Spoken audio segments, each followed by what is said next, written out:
राम रसिया रिझाओ, राम रसिया रिझाओ माए, राम रसिया रिझाओ, राम रसिया रिझाओ माए, राम रसिया रिझाओ, राम रसिया रिझाओ माए, राम रसिया रिझाओ, राम रसिया रिझाओ माए, राम रसिया रिझाओ, राम रसिया रिझाओ माए, राम रसिया रिझाओ।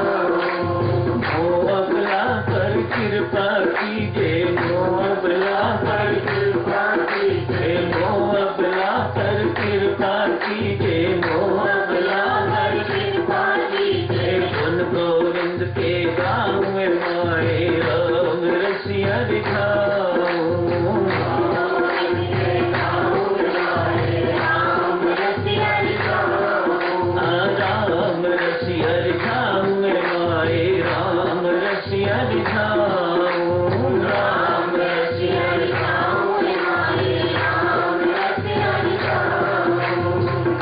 कीर्तन में कीर्तन आगे, कर कीर्तन में कीर्तन आगे, कर कीर्तन में कीर्तन आगे, कर कीर्तन में कीर्तन आगे। तो प्रीतम पद पाऊँ माए, राम रसिया रिझाओ, राम रसिया रिझाओ माए, राम रसिया रिझाओ, राम रसिया रिझाओ माए, राम रसिया रिझाओ, राम रसिया रिझाओ माए, राम रसिया रिझाओ, राम रसिया रिझाओ माए, राम रसिया रिझाओ, राम रसिया रिझाओ माए, राम रसिया रिझाओ माए, राम रसिया रिझाओ, राम रसिया रिझाओ माए, राम रसिया रिझाओ माए, राम रसिया रिझाओ, राम रसिया रिझाओ माए, राम रसिया रिझाओ। देखिए सज्जनों, सिमरन की चर्चा चल रही है, 9वां अध्याय चल रहा है। आज 20वें श्लोक से शुरू किया गया था। बीच में 22वां श्लोक, बहुत महत्वपूर्ण श्लोक 9वें अध्याय का, कल से शुरू करेंगे चर्चा। साथियों, इसकी आज प्रयत्न करते हैं जो सिमरन की चर्चा शुरू हुई है वह आज समाप्त हो जाए। सिमरन दिव्य सज्जनों उसी का होता है जिससे प्रीति हो। प्रीति यदि आपकी संसार से है, परिवार से है, तो परिवार का सिमरन होगा, संसार का सिमरन होगा। प्रीति यदि परमात्मा से है तो परमात्मा का सिमरन होगा। पार्थ, तू मेरा स्मरण करता हुआ युद्ध कर। गीताचार्य भगवान श्री कृष्ण पार्थ के माध्यम से हम सबको उपदेश देते हैं, नित्य स्मरण करते रहो, सतत स्मरण करते रहो, नित्य स्मरण, निरंतर स्मरण, सदा स्मरण करते रहो, ताकि अंत समय जो मेरा स्मरण करता हुआ देह को त्यागता है पार्थ, वह मुझे प्राप्त होता है, इसमें कोई भी संदेह नहीं। पुष्ट किया है गीताचार्य ने, इसमें कोई संदेह नहीं है, there's no doubt about it। जो मेरा स्मरण करता हुआ देह को त्यागता है, ये कैसे हो? पूर्व अभ्यास के बिना अंत समय स्मरण हो, ये संभव नहीं है। मानो जिंदगियों का पूर्व अभ्यास चाहिए, तो अंत समय परमेश्वर का स्मरण करता हुआ व्यक्ति देह को त्यागता है, बस जीवन सफल हो गया। मानो वह अंतिम क्षण बहुत महत्वपूर्ण है। जैसे आप स्टूडियो में जाते हैं या कहीं बाहर भी फोटो खिंचवाते हैं, तो फोटोग्राफर कहता है स्माइल प्लीज, तो आप हंसते हो तो फोटो हंसती हुई आ जाती है। उस वक्त मुखड़ा मायूस है, रोता हुआ है, तो फोटो रोती हुई मायूस फोटो आती है। जैसा उस वक्त आपका मुखड़ा होता है, उस वक्त आपकी फोटो वैसी आ जाती है। परमेश्वर भी ऐसा ही कहते हैं, अंत समय मेरा स्मरण करता हुआ तू देह निस्संदेह मुझे प्राप्त होगा, इसमें बिल्कुल भी संशय करने की जरूरत नहीं। तो जिंदगी का अभ्यास क्या है? यही ना, ताकि इस प्रकार का सिमरन जिंदगी पर चले है, ताकि अंत समय मुख से राम निकले, परमात्मा का स्मरण हो, बस जीवन सार्थक हो गया, जीवन सफल हो गया। प्रीति तो साधकजनों, सिमरन प्रेम प्रधान हुआ, इसके पीछे प्रेम है। प्रेम तो निराकार है, इसका साकार रूप है सेवा। आज दूसरा शब्द सिमरन के साथ और लगाते हैं, जीवन का पूर्णत्व, जीवन की पूर्णता कब प्राप्त होगी? जब सिमरन के साथ सेवा होगी। याद रखो भक्तजनों, अकेली सेवा आप गुरुद्वारे की करो, मंदिर की करो, संसार की करो, किसी की भी करो, वह आपको मुक्ति प्रदान नहीं कर सकेगी। उसे सिमरन का बल मिलना चाहिए, उसे परमात्मा की कृपा का बल मिलना चाहिए, उसे ध्यान, भजन इत्यादि का, जप इत्यादि का बल मिलना चाहिए, तो जीवन में पूर्णता आएगी। ये भी है, ये भी सत्य है, केवल सिमरन भी जो है वह बहुत कठिनाई से आपको मुक्ति देगा। मानव सेवा भी जरूरी है, इन दोनों का होना हमारे जीवन में बहुत जरूरी है, सिमरन एवं सेवा। आपने भी सेवा शब्द अच्छा नहीं लगता तो कोई बात नहीं, आप इसे कर्तव्य पालन समझो। सेवा अर्थात जो परमात्मा ने आपको कर्तव्य दिए हैं, अच्छी पत्नी बनना है, अच्छी बहन बनना है, अच्छी सास बनना है, अच्छी पुत्री बनना है, अच्छे डॉक्टर बनना है, अच्छे इंजीनियर बनना है, अच्छे गृहस्थ बनना है, अच्छे ऑफिसर बनना है, अच्छे पिता बनना है, अच्छे पुत्र बनना है, अच्छे जमाई बनना है। ये सारे के सारे कर्तव्य देवी परमात्मा ने हमें दिए हैं, हम अपनी मर्जी से नहीं बने हुए। परमात्मा ने हमें कर्तव्य दिए हैं और वह हमसे अपेक्षा रखता है कि ये सारे के सारे कर्तव्य दायित्व व्यक्ति सही ढंग से निभाए। अन्यथा जैसे बच्चा किसी भी सब्जेक्ट में फेल हो जाता है तो उसकी रीअपियर आ जाती है, कंपार्टमेंट आ जाती है, आपको इस सब्जेक्ट में फिर अपीयर होना पड़ेगा, तो पुनर्जन्म, परमात्मा के घर का रीअपियर अर्थात पुनर्जन्म। जाइएगा, जो कर्तव्य आपको दिया था आपने उसे पूरी तरह से नहीं निभाया, अभी आप मेरी सेवा के योग्य नहीं हो। मैंने जिनकी सेवा के लिए आपको भेजा था आपने उन्हीं की सेवा अभी नहीं करी, तो मेरी सेवा के आप योग्य नहीं हो। जाओ, फिर जाके चक्कर लगाओ, पुनर्जन्म होता है। जाओ, जहां जहां जिन जिन विषयों में आप फेल हुए हो उन विषयों को पास करो, पास करके तो फिर मेरे पास आओ, तब पुनर्जन्म नहीं होगा, तब आप मेरी सेवा के योग्य हो जाओगे। आज के लिए सज्जनों सिमरन एवं सेवा की चर्चा करते हैं। क्या करता है ये सिमरन एवं सेवा हमारे जीवन में? सर्वप्रथम मन के शुद्धिकरण का सर्वोच्च एवं सुगमतम साधन, अमोघ साधन सिमरन एवं सेवा। हम सब सिमरन एवं सेवा के उपासक हैं, हमारी साधना सिमरन एवं सेवा की। हाँ, इसके साथ जो सेवा के क्षेत्र में उतरेगा, यदि वह संयमी नहीं है तो मार खाएगा, गिर जाएगा, पतन को प्राप्त होगा। इसके साथ दो शब्द और लगा लो तो साधना पूरी हो जाती है। सिमरन, सेवा, संयम, ये कहां से प्रेरणा मिलेगी? फिर चौथा शब्द भी स अक्षर से शुरू होता है जिसे सत्संग कहा जाता है। तो ये चार शब्द याद रखो देवियों, सज्जनों, हमारे जीवन में पूर्णत्व की प्राप्ति इन्हीं से होती है। सिमरन, सेवा, संयम एवं सत्संग, ये चार शब्द जीवन की पूर्णता देने के लिए बिल्कुल सक्षम है, पर्याप्त है। मन का शुद्धिकरण सिमरन एवं सेवा से। आज साधकजनों, एक युवक बाबा नानक के पास आया। बाबा नानक से प्रश्न करते हैं, बाबा एक बात बताओ, मुझे बहुत बड़ा संशय है। ये संतों महात्माओं के विषय में इतना कुछ शास्त्रों ने लिखा है, इतना कुछ संसार कहता है, क्या ये सत्य? बाबा से प्रश्न। बाबा नानक कहते हैं, युवक तू क्या सोचता है? तू अपनी बात पहले बता, तू इन संतों के बारे में क्या सोचता है? युवक कहता है, मैं सोचता हूं ये धरती पर बोझ है, पशुवत जीवन व्यतीत करते हैं, दूसरों का खाना खाते हैं, दूसरों पर निर्भर रहते हैं, इनका अपना जीवन कुछ नहीं, धरती पर बोझ है। बाबा नानक की बात सुन के तो समझ गए, बहुत ही मलिन मन का व्यक्ति है, इसका मन ठीक नहीं, विचारधारा ठीक नहीं, तो मन पर निर्भर करती है। मन कैसा है उसी के अनुसार आपकी विचारधारा। ये विचार इसके अच्छे नहीं, सही नहीं है, मानो इसका मन ठीक नहीं है।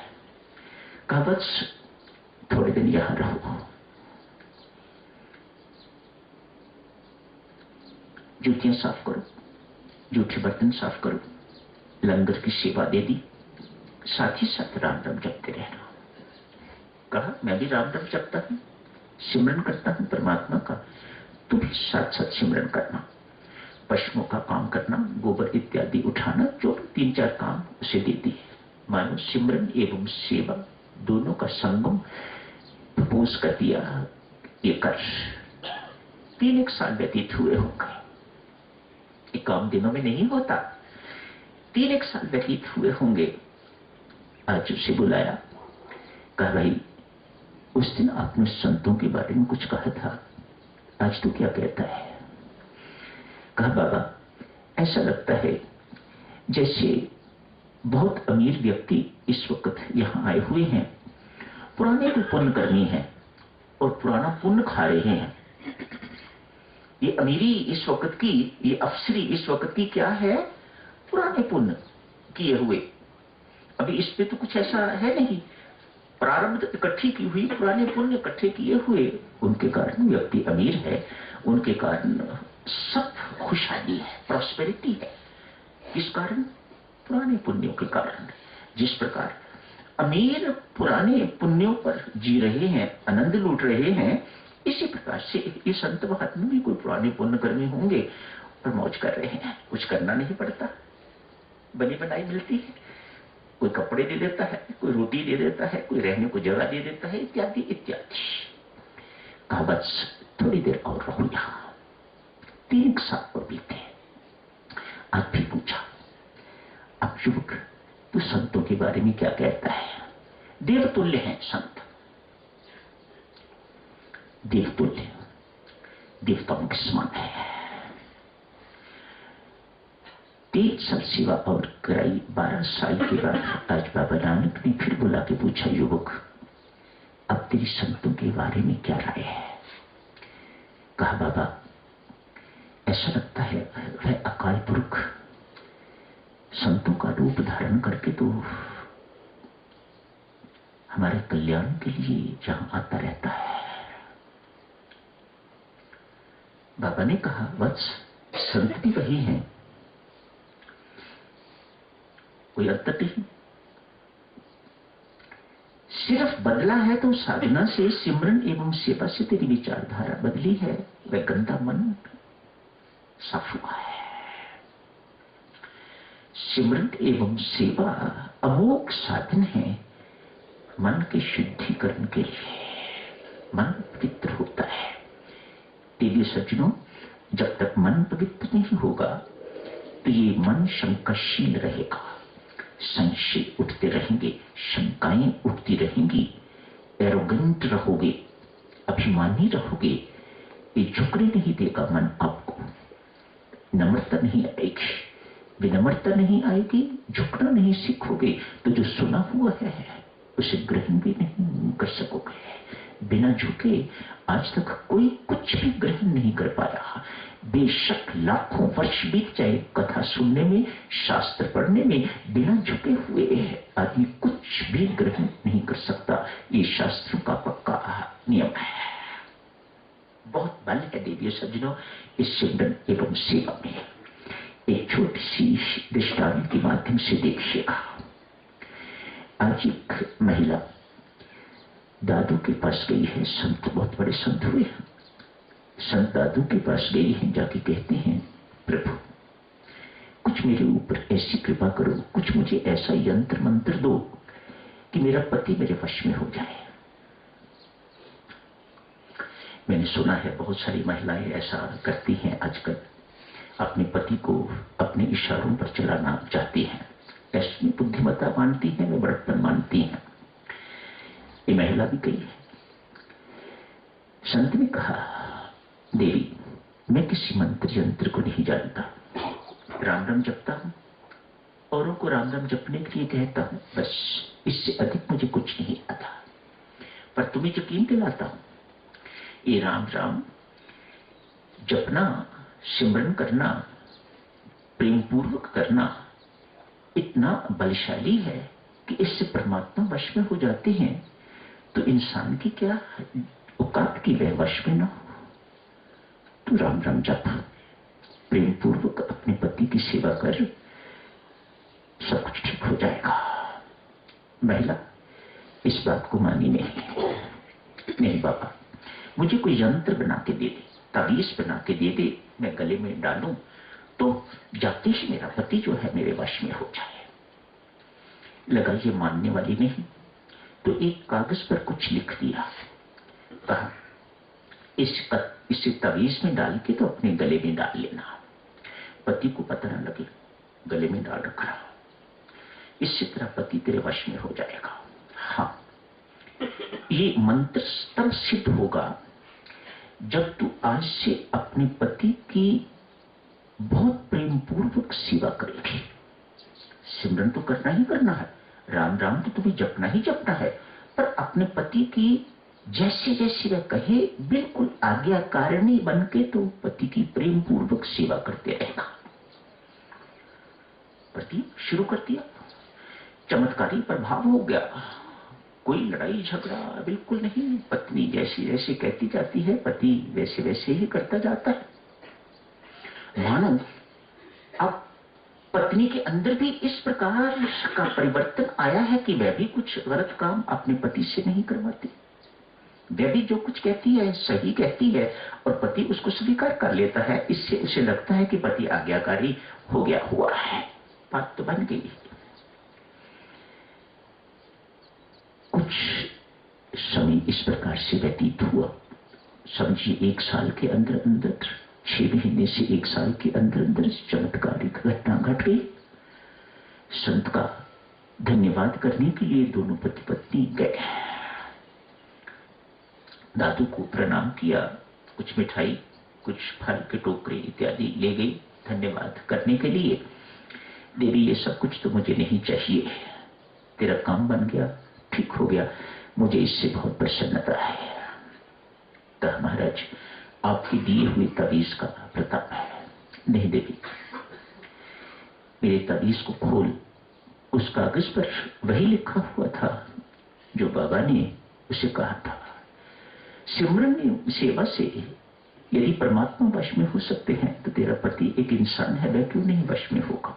ये लिख के उसे कागज में दे दिया हुआ था, तावीज था। देवी ये इस तावीज का, इस मंत्र का प्रताप नहीं है, इस सिमरन एवं तेरी प्रेम पूर्वक सेवा का प्रताप है कि आप दोनों खुशहाल, प्रसन्न, आनंदमय, शांतिपूर्ण जीवन व्यतीत कर रहे हो।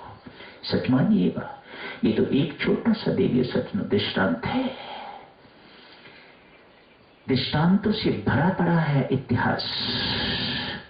इस सिमरन एवं सेवा ने चमत्कारी प्रभाव दिखाए हैं। परिवार के परिवार जो नारकीय जीवन व्यतीत कर रहे थे, इस वक्त बहुत खुशहाल, शांत जीवन, आनंदमय जीवन व्यतीत कर रहे हैं। वैकुंठ जिन्हें कहा जाता है, सिमरन एवं सेवा का प्रताप। तो दिव्य सज्जनों, इसी के साथ ही सिमरन की चर्चा समाप्त करते हैं। कल योग शिव की चर्चा शुरू करेंगे। 9वें अध्याय के 22वें श्लोक की चर्चा उससे पहले शुरू करेंगे, पर मुख्यतः 22वें श्लोक की चर्चा करेंगे। योग शिव मैं वहन करता हूं, भगवान की घोषणा है, भगवान का आश्वासन है सदक्षणों। तो अनेक सारे दृष्टांतों के माध्यम से उनके आश्वासन की पुष्टि हो जाएगी। कैसे परमात्मा ये सब काम स्वयं